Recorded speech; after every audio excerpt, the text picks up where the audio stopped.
This podcast is a member of the Place to Be Nation family. Visit us at placetobenation.com, the only place to be in your pop culture world.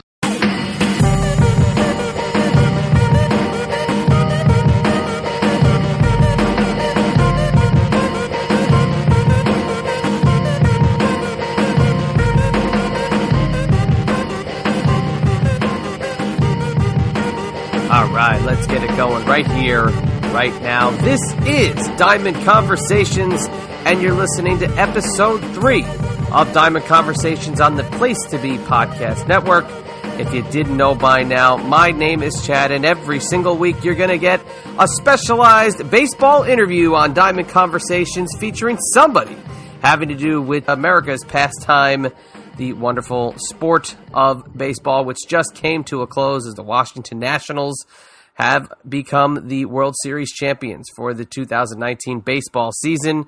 But we are taking a time machine back to the glorious year of 1985 today, as I'm joined by author Chris Donnelly talking about his book, Doc, Donnie, the Kid, and Billy Brawl, how the 1985 Mets and Yankees fought for New York's baseball soul.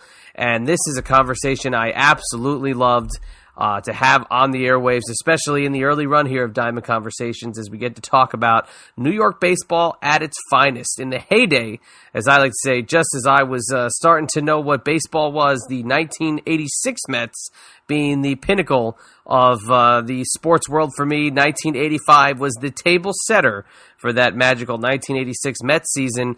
But in this interview with Chris Donnelly, we talk about everything having to do with both teams, factors that played into their success, some of the things that may have been a detriment in the long run, but just covered every aspect we could about the 1985 Major League Baseball season from the New York perspective, which had so much going on in it, so many storylines, a budding team in the New York Mets on one side of the city, and on the other side in the Bronx, some tumultuous times with Billy Martin and George Steinbrenner and a lot of the craziness that would go on during that era of Yankee baseball on the other side of town. So Chris Donnelly wrote this book, which I had the opportunity to read an amazing Google preview of, and fell in love with the book. And as I was getting the show together here, just wanted to make it a point to get a hold of Mr. Donnelly and get the chance to talk about this book and talk about the 1985 season, because it really is one of my favorite New York Mets seasons as a whole. Obviously, the emergence of Gary Carter as the star of the New York Mets, the opening day home run, which if you've seen a Mets game in the last 30 years, they play it all the time, especially on opening day, and the significance that carried with it throughout Carter's tenure with the Mets. And obviously, funny enough, the Mets have such a magical opening day history as a whole, so that just played into it. But also love learning more about the 1985 Yankees, just an awesome team with powerhouses like Donnie Baseball, Don Mattingly, his MVP season, the emergence of Rickey Henderson with the Yankees, Dave Winfield, and so many other key parts of a team that I don't think many people realize were as good as they were, and they actually were a damn good team in 1986 as well. But we will get into that in this interview, and also, hopefully, down the road, bring Chris Donnelly back to talk about another book that he's got, focusing on the 1995 ALDS between the Seattle Mariners and the New York Yankees, which obviously would not go the Yankees' way, but was an amazing series. And looking forward to talking about Chris Donnelly's book about that topic, maybe in the near future. Hopefully we see him coming back on Diamond Conversations real soon. So I want to thank him very much for coming on with me to talk about Doc, Donnie, the Kid, and Billy Brawl, how the 1985 Mets and Yankees fought for New York's baseball soul, which is available courtesy of the University of Nebraska Press. You can get it on Amazon, but we'll also talk about all the plugs for the books that Chris Donnelly has later on here in the interview. So we want to wrap it up here nice.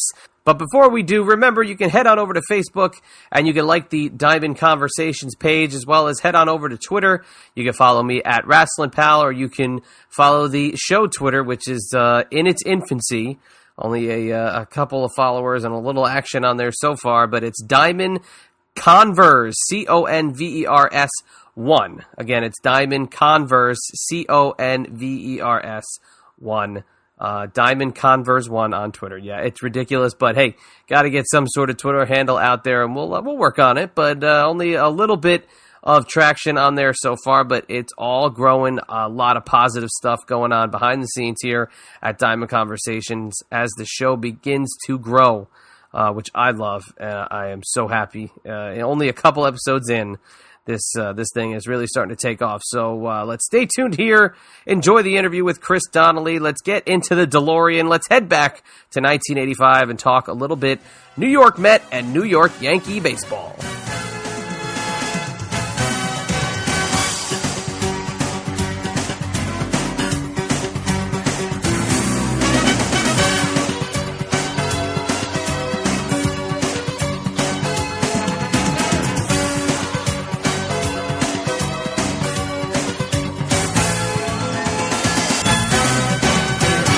Let's get back in here to Diamond Conversations, another great episode being broadcasted here on the Place to Be Podcast Network. Very happy to welcome in today, talking about the book Doc, Donnie, the Kid, and Billy Brawl, how the 1985 Mets and Yankees fought for New York's baseball soul. Very happy to welcome in author Chris Donnelly into Diamond Conversations. Chris, thanks for joining me. Absolutely. Thanks for having me on. It's an absolutely fascinating topic, and I say that right out of the gate because as a Met fan, and I basically have established that on every episode of this podcast so far, I look at 1985 with a lot of parallels to this past season, but I look at 1985 as one of the biggest what-if years in the history of the franchise. So we'll talk about both the Mets and the Yankees, but what led to coming up with a book about that just absolutely fascinating year of New York baseball? I was writing my first book, which was about the Yankees-Mariners 1995 division series. And as I was writing that, I was doing all this research from 1977 forward, when the Mariners came into existence, to draw parallels between the two teams. And as I'm going through the 80s, you sort of learn, and you also forget just how bad and chaotic the New York Yankees were during that period. I would argue far more chaotic than anything that had happened during the Bronx Zoo years. And it just sort of dawned on me that while all that's happening to the Yankees, the Mets are doing the opposite. You know, they're actually sort of coming into their own, and they're taking over New York City. And the original idea was to basically chart those two courses throughout the 1980s. And then I recognized that could be a 2,000-page book between everything that happened with both teams. So I thought, all right, let me get this down to something more specific.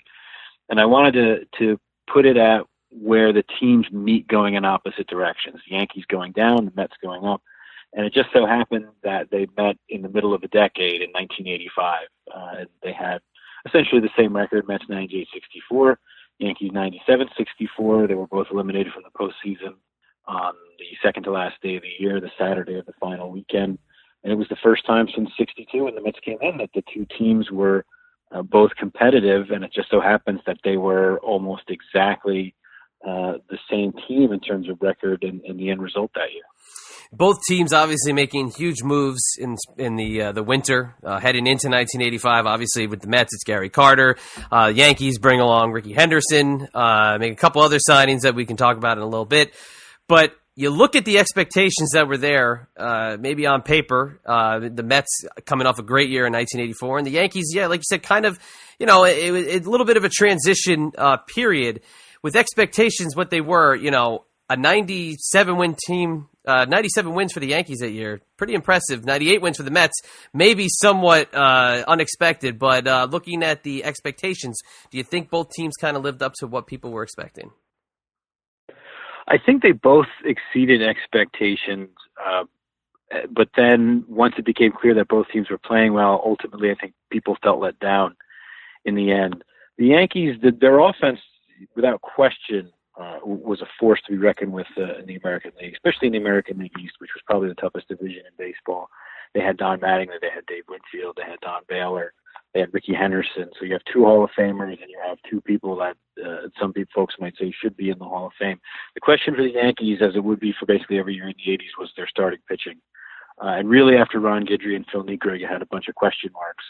And so I don't know if people were expecting too much from them at the start of '85. I thought they'd be a good team, or they thought they'd be a good team, but the defending champion Tigers, I think most people looked at them as probably taking the division and going back to the playoffs again. With the Mets, people were expecting big things. I don't think they knew exactly how big. The Mets sort of came out of nowhere in 1984. People knew that they were making moves and that they had a lot of talent in the minor league system. I think they were caught off guard by how quickly it all happened in '84, because the Mets were terrible in 1983. They were terrible throughout every year in the beginning of the '80s. And then in '84, under Davey Johnson, it all comes together. They win 90 games. They threatened the Cubs throughout most of the season for first place. And so I think there were high expectations. And then when they got Gary Carter, most people will say that he was really the final piece of the puzzle.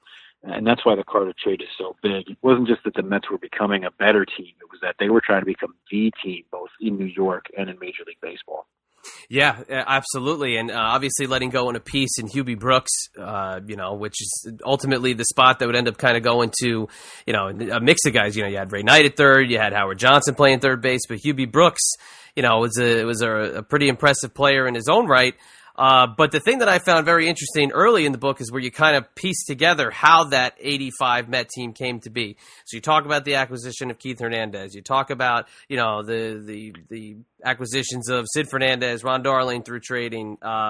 But then, you kind of look at the Gary Carter one. Now, I did not know this, that Gary Carter was potentially going to Atlanta in a deal. And that was one thing that caught my eye right away because, as Gary Carter, my favorite all-time player, I actually did not even know that. Yeah, there were a couple teams that Carter, it was made very clear to Carter that he was no longer welcome with the Expos organization. The owner there did not think much of him, thought he didn't come up in the clutch. And it was really unfair criticism. Carter played hurt. He put up great numbers. He assimilated to the Montreal community, learned how to speak French. But he worn out his welcome there with the owner and with a lot of teammates who just thought that he was all too willing to get in front of the camera and smile all the time. And so he knew he was going, and he thought of a couple of teams that he'd want to go to. The Braves were a good option for him. He was building a home in Florida, so Atlanta wasn't that far away. And at the time, the Braves weren't in the same division as the Expos. They were actually in the National League West. Right. As were the Dodgers, and Carter was from California, so he thought that would be good too. Ultimately, it didn't work out. He never really thought he was going to go to the Mets because they were an interdivision rival with the Expos, and he didn't think they would make that trade. But the Expos and Mets had sort of been talking about that for a while, and it really started as I can't trade you, Carter. The Expos GM Frank Ashton saying, I really can't trade Gary Carter. They'd run me out of town if I did that. But as time went on, the conversations grew more serious, and eventually the Mets were able to put together the pieces that were acceptable. And like you say, Hubie Brooks was Mets fans loved Hubie Brooks. He was an important player in 1984, and some of the other players that they traded were at the time notable prospects. But I mean, once the Carter trade happened, that was it. That was really the unofficial beginning of New York becoming a Mets fan. Yeah, and doesn't really hurt when you hit the game-winning home run on opening day. So that's obviously it lives in infamy in terms of Mets lore. It's played all the time, and it's really one of the marquee moments, I'd say, of his entire career. Is that that little glimpse of him rounding first base with his hand in the air, and the fans chanting "Gary, Gary," something that will last a lifetime, and that's where it pays off. With the very first game. Absolutely. Yeah. That was interesting. Carter was actually hit by a pitch in his first at-bat with the Mets. Joaquin Andujar hit him, and he didn't know if he was actually going to be able to stay. Right. It was sort of depressing at first. All was hype about him, and all of a sudden he might be injured, but he stayed in the game. He hadn't had a good day to that point, but then he hits a hanging knee on a breaking ball, sends it over the wall and left, and right there, and right off the bat, you are cementing your legacy in New York. People expect big things out of you, and you deliver. And ultimately, he delivered over the course of the next several games with another big hit, and that became a common thing. And Carter ate it up, and he loved the curtain calls and all the things that really had started to anger people in Montreal. People in New York loved it. They loved that Carter jumped out. They loved that he came out for curtain calls. They loved that he did interviews. And eventually some of the things that had worn on people in Montreal would come back in New York towards the end of his stay there. But really in 85 and then obviously in 1986, Mets fans and teammates, they loved Gary Carter. Yeah, absolutely. And you got a young team, so it's very impressionable, and it rubs off without a doubt. And you get that swagger that would ultimately be the '86 team. That those guys just were absolutely untouchable. They knew they were untouchable, and you had to come and beat them. Whereas that '85 team seems very gritty. It seems like it's a lot more of that day in, day out. And I find it to be very ironic that it was the Cardinals that they faced on opening day, because that would be their obvious top competition throughout the entire year, culminating with that end of the season series they had. Yeah, I think most people thought it was going to be the Cubs in 1985. They won the division in '84. They still had a strong team, but I believe as Wally Backman pointed out, the Cubs needed a lot of people to have career seasons again, and that just didn't happen. The Cardinals surprised a lot of people because they were, the Whitey Herzog, the Whitey Ball kind of thing of bunting and stealing and hitting and running and really playing to Busch Stadium and the turf. The Cardinals, I believe, I think it was 85 or 86 home runs in 1985, which was second lowest only to the Giants that year, but they managed to steal over 300 bases. Tommy Herr hit 8 home runs, still drove in over 100 runs. So they were a perfect ball club for that stadium and for that time, and them and the Mets fought it out for the entire year, as you point out, going up until that the second to last series of the year in St. Louis. To a point you made about the '86 team, really, the 1986 Mets, all of that stuff that we know about that team started in 1985. Everything we know about the partying and the scum bunch and sort of this gritty, screw you attitude, that all started in '85. Teams really, truly started to hate the Mets beginning in 1985. They didn't like their swagger. They didn't win anything, so they didn't understand how they could talk so much shit. People like the teams like the Dodgers and the Cardinals, that hatred that sort of manifested in '86, it all really started in 1985. And then, of course, in '86, after they won, it just made the teams hate them even more because now they had the swagger and the championship ring to back it all up. Now, let's talk about the generals there on the field. Let's talk about the managers. And obviously, you've got a quite polarizing bunch and what they would end up being. So you have Davey Johnson in his second year, and then you also have Billy Martin. Kind of talk about how they played a factor in both teams' success, but also both teams' kind of maybe some of their weaknesses throughout the year. Well, Davey Johnson, this was his second year as a manager. He had come up through the Mets system as a manager, so he knew a lot of these players. They knew him. They were comfortable around him. And you hear the phrase often said about him a lot, Davey was a player's manager. And I think that's true, even if it is a bit of a cliche. But the point was, Davey respected his ball players and recognized that they were grown men. And so he was not going to be policing their off-the-field behaviors as long as they didn't do anything to embarrass the team. Davey was also one of the first people to really get into this concept of analytics and using computers and recognizing that outside of what you see before you in the game, you can analyze data and use it to your advantage. And to his credit, he was one of the first people to do that. David was a pretty sharp, smart guy, had a great business background. And he used that to get the most out of his players. And it's just one of those things where every now and then in baseball, you get the perfect person for the perfect team. And I think that was what happened with the Mets, that given the group of players that they had there on this hard partying, hard drinking ways, Davey Johnson was really the perfect guy for them. On the opposite side, on the Yankees side, this was Billy Martin's fourth time as manager of the Yankees. And at this point, the whole thing had gotten kind of tiresome. And Billy Martin's life was about patterns. And that pattern would be, he would come into this team that was struggling or not meeting expectations, and he would immediately turn this around. And this happened in every single place that Billy Martin was a manager, not just in New York. He'd come in, he'd immediately turn things around, he'd get the accolades, people would love him. And then within a year, if not sooner than that, he would basically ruin it all through his antics, through his fighting, through the drinking. And that's what happened in 1985. And there's no question that Billy was a managerial genius that few people could match, just in how he saw the game and how he was thinking several moves ahead. But in '85, he comes in. The Yankees are 6-10, so they fired Yogi after 16 games, Yogi Berra, and that's why Yogi stayed away from Yankee Stadium for 14 years. And he immediately turns the team around, and they get better, and they're fighting for first place against the Blue Jays. And then in September, you have what I consider to be the strangest week and a half, 2 weeks in the entire history of the Yankees organization, where just one day after another, something bizarre happens. It's Steinbrenner coming in and calling Winfield Mr. May. It's Billy sending Mike Pagliarulo, who was a left-handed hitter, up to bat right-handed against a left-handed relief pitcher. Pagliarulo strikes out. It's Billy accidentally scratching his nose, which was the sign for a pitch out.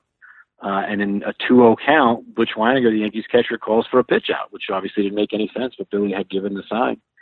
And then it's Billy getting into a fight with a fan on a Friday night at the Cross Keys Inn in Baltimore. And then the following night getting into a fight with his pitcher, Ed Whitson, the famous fight again at the bar at the Cross Keys Inn. And players will tell you that Billy was just unraveling. The pressure of George Steinbrenner, the pressure of trying to win first place in the division had gotten to him yet again. And Billy is fired after the season. And remarkably enough, he comes back to manage the Yankees a fifth time in 1988. I mean, literally the exact same thing happens. He has the Yankees in first place. He gets beat up at a strip joint in Texas called Lace. He almost maybe would have gotten away with it, but as he's coming back from the strip club, there's a fire alarm at the hotel where everybody's staying, and George Steinbrenner is outside and sees Billy as he comes back with his ear almost detached from his head, and gets caught, and he gets fired. But even more remarkable than that is there probably would have been a Billy six. Martin was telling people that he was going to come back and manage the Yankees a sixth time in 1990. George had been telling him that he was probably going to get rid of Bucky Dent, the Yankees manager. And we probably would have seen that if Billy hadn't died in a car crash on Christmas Day in 1989. Yeah, I actually, being young at the time, I actually do remember when Billy Martin passed away and that was really my first exposure, learning more about his past, not really knowing that as a young one, but the Eddie Whitson fight is what I want to kind of dial back to, because that's who I alluded to earlier, being, a free agent acquisition and not really, maybe meeting the expectations that were on the table, and Eddie Whitson not lasting very long in New York, and absolutely not really hating the fans per se or the management, but it was the thing with Billy Martin that was just the death of him in New York. But kind of talk about that moment, especially a guy like Eddie Whitson, who just came in, thought it was going to be a good move, and then just it did not last very long. A little bit into '86 is when they moved on. Yeah, Whitson was a good pitcher. Had pitched in the National League for several years. He was on the Padres team that went to the World Series in '84, and as he did throughout the entire 1980s, George Steinbrenner threw a ton of money at him to come to New York, and as a lot of players did, at least in the early to mid '80s, Whitson took the money and went to New York. But Whitson, he was a good old boy. He was a country guy. He liked beer, and he was a John Berkshire kind of guy, conservative. And it just wasn't a good fit for New York, and especially not a good fit with Billy, because Billy's style was to yell at people and get tense and get mad and try and rile people up. That's not how Whitson responded to people. It just sort of made him shrink up more and become more tight, and hurt his performance even more. And it's people didn't really understand why Whitson wasn't pitching well in '85, and he wasn't pitching well. He would get hit and start after start after start. He wasn't injured. His stuff seemed to be the same, but it just wasn't working out. And that tension between Martin and Whitson sort of came to a head that September. Billy would tell reporters, well, Whitson told me he's hurting, his arm hurts, so I'm not going to start him. And they would go to Whitson, and Whitson would say, I never told Billy my arm hurts, I'm fine. So I don't know what's going on.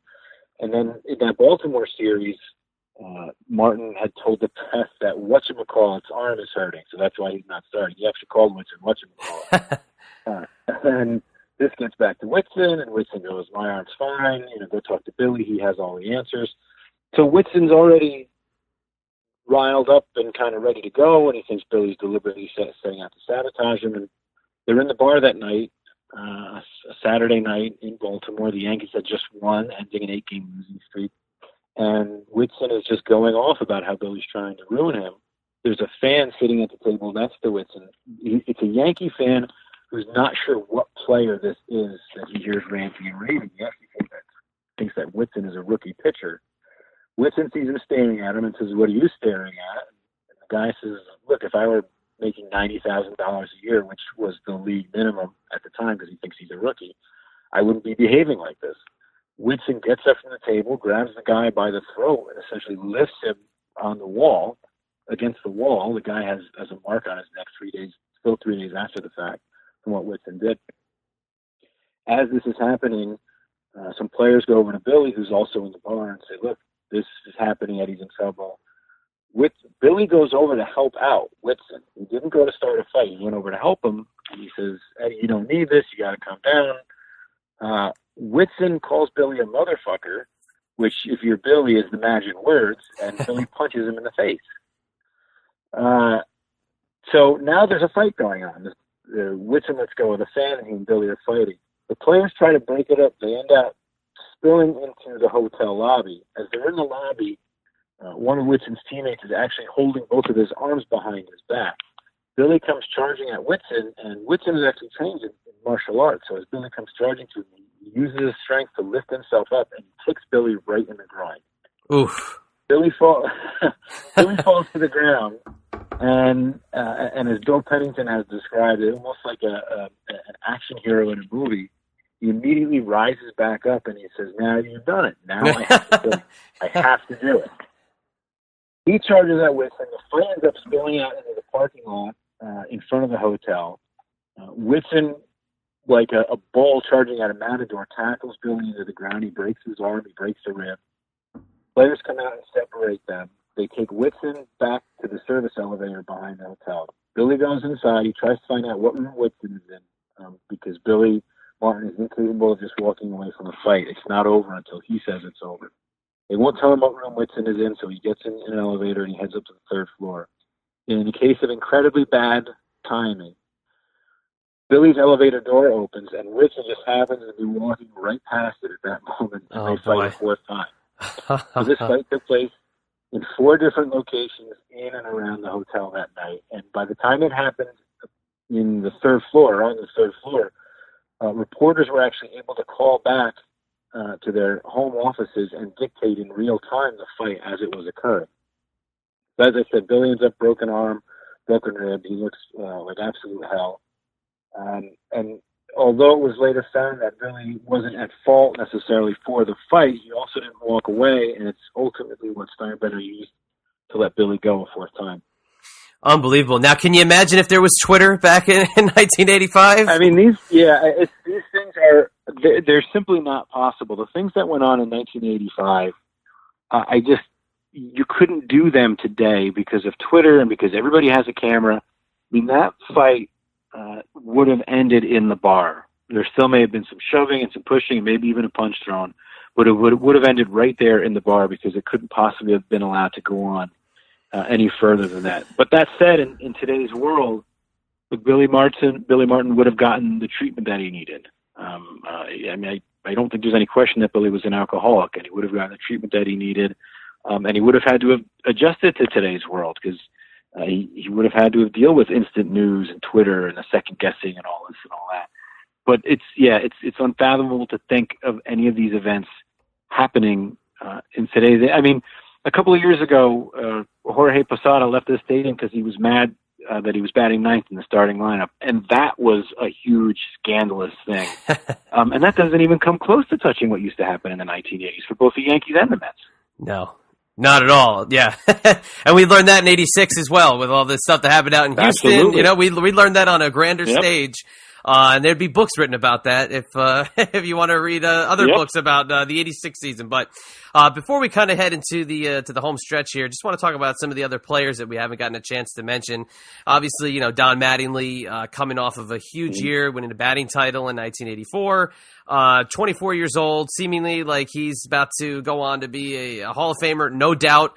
And on the other side of things, you got Darryl Strawberry kind of, starting to hit his stride, those moonshots being what they were. Another one kind of earmarked. Yep. This guy's headed to the Hall of Fame. Kind of talk about some of the other standout players of both teams in 85. Yeah, I mean, Mattingly was definitely probably the guy for the Yankees. He won the MVP in 1985. He had won the batting title in 84. There were high expectations for him in 85, but I don't know if anybody really thought that was what was going to happen, that he'd win the MVP. And I'll just throw some numbers out at you. And I mean, this is really the reason why Mattingly won it. But after August 1st, Mattingly played 61 games. He hit 23 home runs, had 66 RBIs, 5 multi-homer games, 6 games with 3 or more RBIs, and he batted .350 during that time. And just to, if you stretch those numbers out over a full season, that's 56 home runs, 161 RBIs, a .350 batting average, 222 hits. So, I mean, he just put up these astronomical numbers. He drove in 145 runs, which hadn't been done in a couple of decades, and wouldn't be done again for a little while until we saw sort of the steroid era numbers that were put up in the 90s. And it really established him as one of, if not the premier players in the game of baseball. Then you had Strawberry, who at this point, again, was turning into maybe the premier power hitter in the National League. He would just hit these incredible home runs. And it wasn't just that the distances that he hit them. I mean, Strawberry was just sort of beautiful to watch, just that big leg kick and that looping swing. And he would hit these monstrous home runs. The home run in St. Louis during that second to last series that he hit off of the clock, which actually stayed behind the bleachers in right field. They don't really know how far it went. They say 430 or 440. A lot of people swear it went a lot farther than that.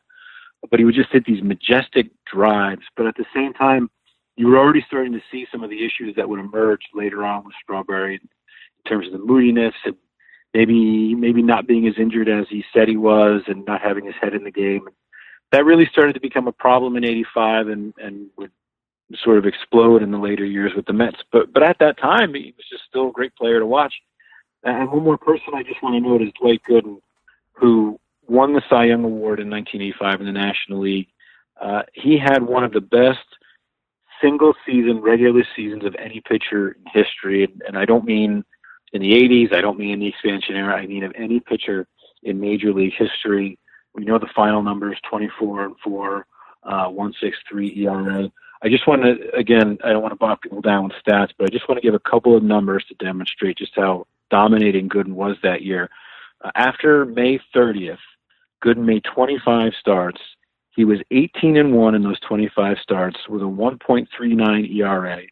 In 10 of those 25 starts, 40%, he didn't give up a single run. And in 15 of those 25, he pitched at least 9 innings. And I know that some of these numbers are not necessarily in a day of analytics what we measure players by anymore, but still, these numbers are incredible. And then down the stretch in September, from September 1st on, to at a time when his arm really should be tiring and maybe he's not as dominating, but when the Mets really need him to step it up, he makes 6 starts. He goes 4-0 with a .040 ERA. In 53 innings, he gives up 53 hits. In those 2 starts where he didn't get a decision, he gave up 0 runs. Wow. So Gooden was just absolutely dominating that year, like nothing many people had seen at that time, and maybe we haven't seen since. And I don't dwell on the book really about sort of this what could have been or what should have been. That wasn't really my aim here. My aim was to sort of be happy for the moment in that it happened and not sort of lament that Gooden maybe never reached his full potential, because what he did in 1985 is just astounding. Not many other years where we could point out and say this Met team versus this Yankee team would be that close to playing each other in a World Series. Obviously, outside of 2000 in the Subway Series, you think about 99, that there was a good chance it was going to happen there. But, you shudder to think about that 85 team. If you had to fantasy book this, if you were going to go back and say we were going to just erase everything else, this is a 1985 Mets versus 1985 Yankees World Series, who do you go with, and give me an MVP? I knew this question was coming because I've gotten it before, and I have to be honest, and this is not a cop-out. I genuinely don't know the answer to that question because I think the teams were so evenly matched. The Yankees dominating offense versus the Mets dominating pitching. I mean, how do you know who wins in a battle between Dwight Gooden that year, the National League MVP, and Don Mattingly, the National League Cy Young, and Don Mattingly, the American League MVP? Do you know what happens with Phil Nichols' knuckleball or Darryl Strawberry? I mean, or Ron Guidry and Gary Carter. It's really, truly a missed opportunity in '85, although I'm sure the rest of the country doesn't agree. Right. But New York would, that we didn't have a Subway Series. It could have gone down as one of the greatest in the history of baseball. The 2000 Subway Series was fun. I don't necessarily think the teams were that evenly matched. I think 99 would have presented probably a better series had that actually happened. Yes. But in 1985, you had two teams that were really, you can't get much closer than these two were. The only difference really was in some of the personalities. I think it's a lost opportunity. They say good pitching always beats good hitting, and if that's the case, then you probably have to take the Mets. But who knows what would have happened? That's why I got to ask, because you never know. And instead, Missouri gets the the all Missouri World Series instead. Of course. So I'm sorry, did I lose you? I'm still here. Oh, okay. I thought you dropped off. Yeah. So, yeah, Missouri gets the All-Missouri World Series. So, good for them. We had the Subway Series, although if I was going to make a prediction, how about I say 85 Mets in 4, Gary Carter MVP, hits about 15 home runs. That's not out of the ordinary, right? I think that'd be perfectly fine. So, there you go. But all right. That's yeah. Exactly. Yeah, this has been a lot of fun. I really appreciate you coming on and talking about the book because really it's a fascinating topic, a fascinating year, not only in just New York, but in all of baseball. Just is a very cool transitional year through the middle of the 1980s. And this has been an absolute blast to talk about this. Really, if I could say it's one of my favorite topics in baseball, it really is because it's the what if of the century. So before we wrap it up, I want to hand it over to you. Please share with the listeners of Diamond Conversations where they can find anything and everything going on in your world, any kind of place they can pick up the book, get their hands on it, because if you're a fan of New York baseball, this is the absolute book for you. Sure. You can follow me on Twitter. It's @Donnelly, Donnelly 81. And the book is available on Amazon. You can also get it at Barnes & Noble off University of Nebraska Press as well. Yeah, again, please pick it up. It's an absolute fascinating look at the year that was 1985, and I really appreciate you coming on. And maybe we can reconvene and talk about that 95 Mariners-Yankees series again. You know, even as a Met fan, watched it on the edge of my seat because the Yankees couldn't go on in 95. Come on, this wasn't. We were rooting for the Yankees at that point. I'm sure you loved the results. Yeah, I'm sure you were really happy with the results. So I'd love to talk about that too. I was more impressed at how fast Griffey is running around on those bases. So I really appreciate you coming up. Still a sore subject. Yeah, exactly. Yeah. So obviously we know where you fall in the Met-Yankee fan debate. So that's very, very nice. Yep. But absolutely just had a blast being able to talk about this with you today. And thank you so much for spending the time to come on. Promotional consideration paid for by the following. Place to Be Nations, JT Rosero and Chad Campbell here. We want to let you know that we have over 24 podcasts available on iTunes, Stitcher, Google Play, and PlaceToBeNation.com. We now offer them to you on 2 great feeds. On the Place to Be Nation Wrestling feed, we dive into topics running the gamut from today's WWE to the glory days of yesteryear and the ins and outs of the territory days. In addition to our full-length shows, we also deliver to you special pod blasts on topics old and new. The Place to Be Nation Pop feed is a veritable treasure trove of great content. Offer tremendous shows covering the land of movies, television, life, comics, and sports, brought to you by the most knowledgeable and insightful folks in the podcast world. You can find all these great shows, plus archives of our past podcasts from over the past 8 years as well by subscribing to both feeds on iTunes. And while you're there, be sure to rate and leave feedback as well. All of these shows, plus others, available on PlaceToBeNation.com, where we cover pro wrestling, sports, movies, comics, plus in-depth search projects, and much more. Be sure to support our site by using www.PlaceToBeNation.com/Amazon when doing your online shopping. And we want to thank our friends at Boneheads Wing Bar, ProWrestlingOnly.com, and TheHistoryOfWrestling.com as well. Be sure to follow us on Facebook, Twitter, Instagram, and Tumblr. PlaceToBeNation.com, the only place to be in your pop